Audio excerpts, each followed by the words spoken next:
नमस्कार. महाराष्ट्रातल्या साहित्य परंपरेमधल्या दोन असामान्य विभूती म्हणजे श्री मोरोपंत आणि श्री वामन पंडित.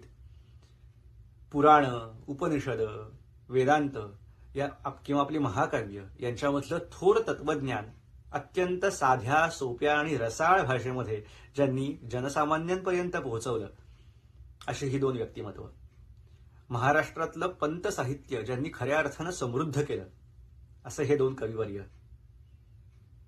पण खरी गोम इथेच आहे. साध्या सोप्या भाषेत म्हणजे नेमकं कुणासाठी साध्या सोप्या भाषेत? कारण हेच साहित्य आज जटिल किंवा क्लिष्ट म्हणून ओळखलं जातं, त्याला अवघड समजलं जातं. ही खरं तर दुर्दैवाची गोष्ट आहे. कारण आता 50-60 वर्षांपूर्वीपर्यंत 10-12 वर्षांची पोरं सुद्धा येता जाता मोरोपंतांच्या केकावली म्हणत. सदंघ्री कमळी जडो, मुरडिता हटाने अडो, वियोग घडता रडो, मन भवच्चरित्री जडो.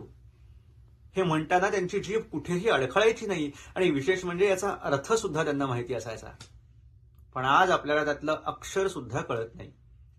हे असं का बरं झालं? जसं जसं जागतिकीकरण वाढत गेलं तसं तसं साधी सोपी भाषा ही संज्ञा अधिकाधिक तकलादू होत गेली. आणि आज आता आपण बघतोय मराठीतल्या सगळ्या उपमा, उत्प्रेक्षा, सगळे अलंकार, यमक, वृत्त, छंद सगळं आपण विसरत चाललेलो आहोत.